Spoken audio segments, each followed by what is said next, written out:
Assalamualaikum warahmatullahi wabarakatuh.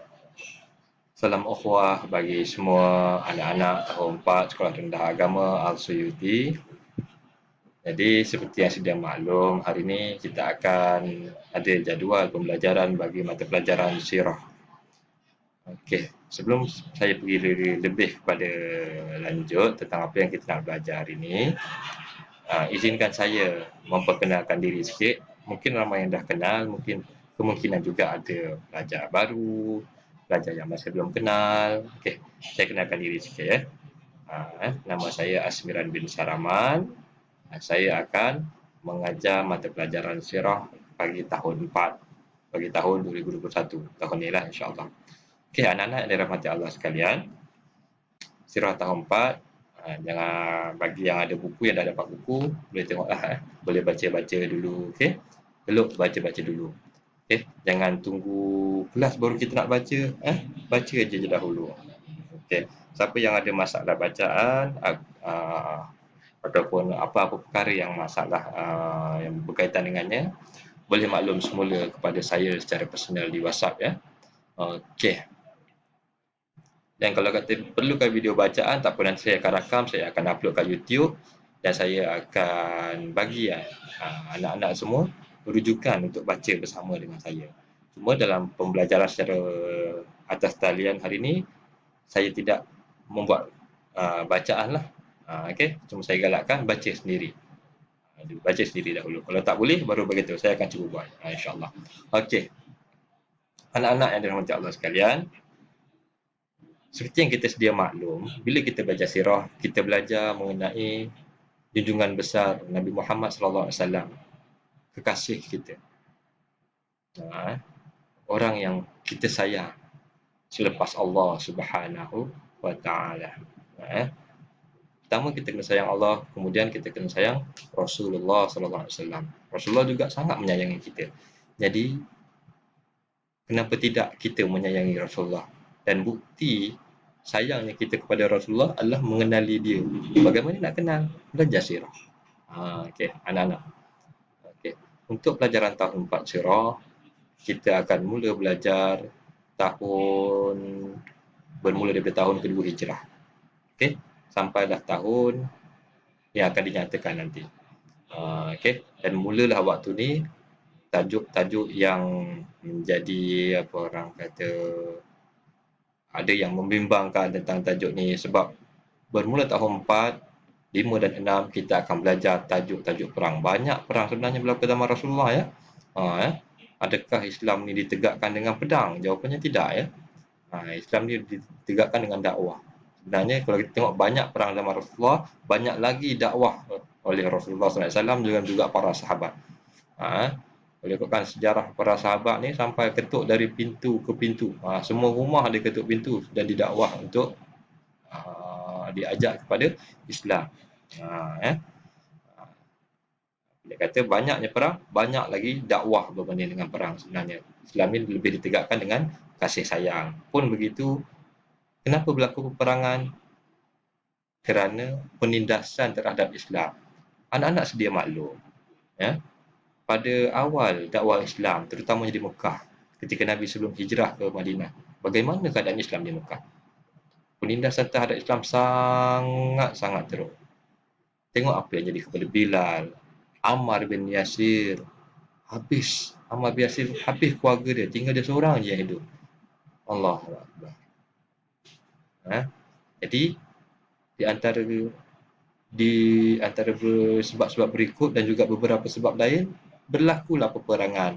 Lebih kepada kita Nabi Muhammad SAW nak mempertahankan agama Islam itu sendiri.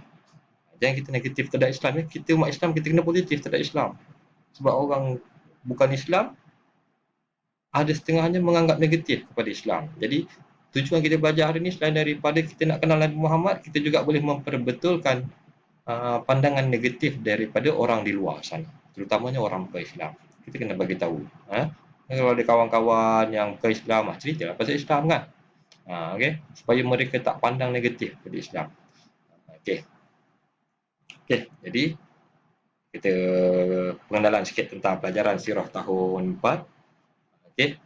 Cuba tengok dalam buku teks kalau yang ada kita akan belajar ini. Bismillahirrahmanirrahim. Tajuk-tajuk dia Perang Badar Al-Kubra, Perang Uhud, Perang Bani Mustalik, kemudian cerita dusta apa agaknya ni ni kalau nak tahu nanti kita akan belajar lagi, okey. Okey, peperangan Khandaq, Bai'atul Ridwan. Apa benda Bai'atul Ridwan ni? Ridwan kita tahu mungkin nama orang. Bai'ah tu apa? Okey.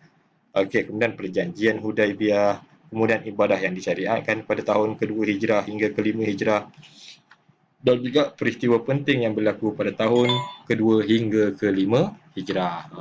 Okey, anak-anak yang dirahmati Allah sekalian. Benda-benda tu yang kita akan belajar tahun ni, insya-Allah. Kita akan belajar sama-sama. Okey, saya pun belajar, anda juga belajar. Saya cuma kongsikan apa yang saya tahu dan berkemungkinan anda lebih tahu daripada saya. Kalau boleh, jangan baca buku sirah, buku teks saja. Baca lagi banyak lagi sebenarnya buku sirah banyak buku sirah. Saya sendiri ada 3-4 rujukan buku sirah. Itu belum kira rujukan yang kawan-kawan lagi yang kena banyak rujukan untuk kita tahu. Kadang-kadang kita kena tahu, kena pastikan sumber yang lebih sahih. Sebab kita tak boleh berdusta di atas nama Rasulullah SAW. Dia akan membawa pandangan atau narratif negatif kepada Islam. Okey. Jadi tanpa kita membuang masa, kita pergi kepada pelajaran yang pertama tadi. Apa dia? Ingat tak? Okey. Pada pelajaran kita yang pertama pada hari ini ialah tentang Perang Badar Al-Kubra. Sama-sama kita tengok slide yang saya tunjukkan ini. Bismillah. Apa saya? Okey, Perang Badar Al-Kubra. Kita akan belajar pada hari ini, 27 Januari bagi kelas tahun 4. Okey, kita kenal dulu apakah itu Perang Badar Al-Kubra.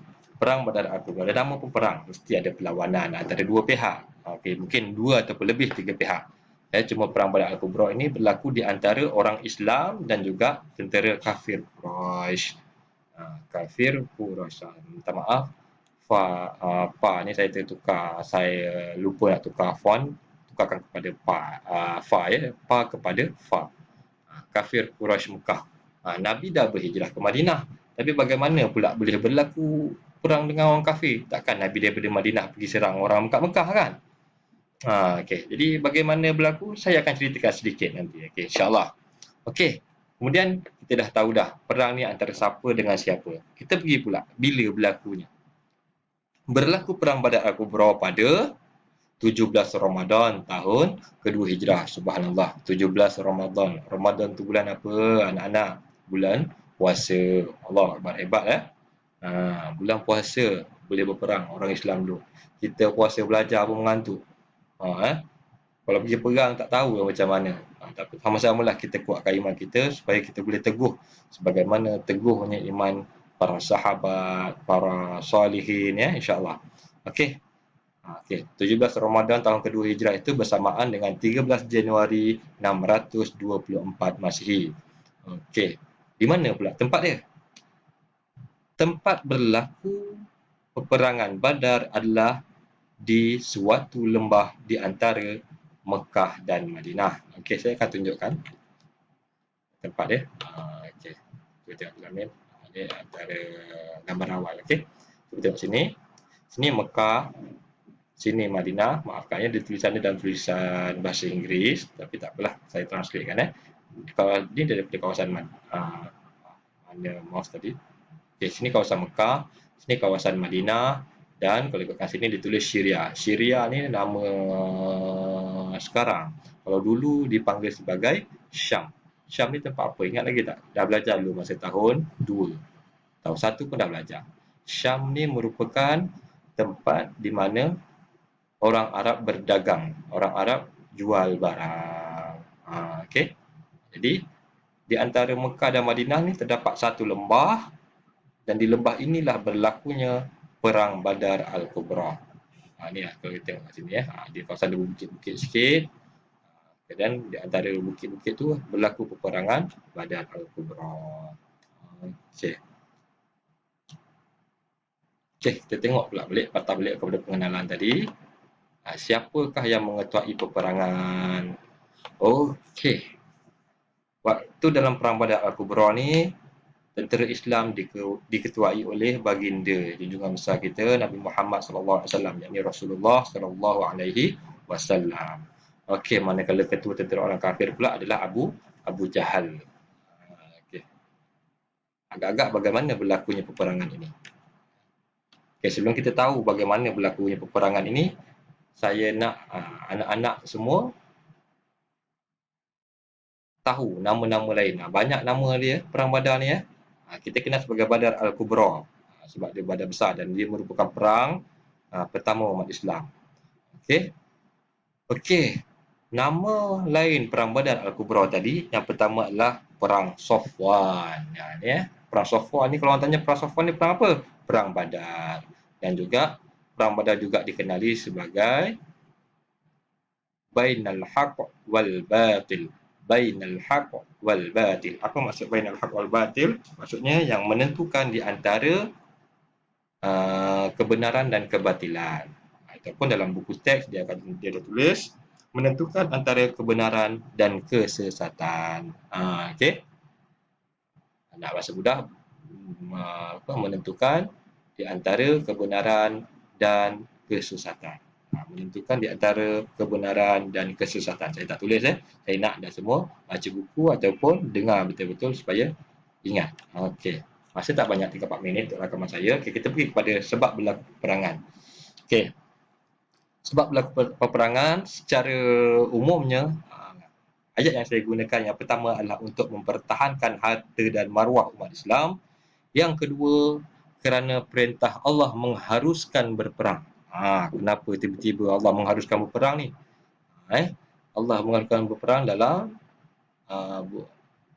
firman-Nya surah Al-Hajj ayat 39. Bagaimana dalil ni? Cuba tak betul tak? Surah Al-Hajj ayat 39. Okey. Dalam buku teks juga ada dia punya dalil bagi ayat ni. Di buku teks muka surat 3. Nanti kalau dah dapat buku teks, tengok. Mana yang belum dapat buku teks, bolehlah tengok dekat mana-mana kitab. Okey. Cuba kita tengok bacaan tentang perintah mengharuskan perang daripada Allah Subhanahu Wa Taala. Sama-sama kita dengarkan. Alladzina udhina lilladzina yuqataluna bi annahum zulimu wa inna Allaha ala nasrihim laqadir. Kalau kata apa? A'udzubillahi minasyaitonirrajim. Uzina lillazina yuqataluna bi annahum zulimu wa innallaha ala nasrihim laqadir. Maksudnya apa? Diizinkan berperang bagi orang-orang Islam yang diperangi oleh golongan penceroboh kerana sesungguhnya mereka telah dianiaya dan sesungguhnya Allah amat berkuasa untuk menolong mereka mencapai kemenangan. Agak-agak berapa agaknya ya orang Islam yang pergi berperang ni, ramai ke tak? Kita tak tahu tak. Nanti saya akan bagi tahu. Cuma dalam bab sebab ni saya nak terangkan sikit sebelum habis masa.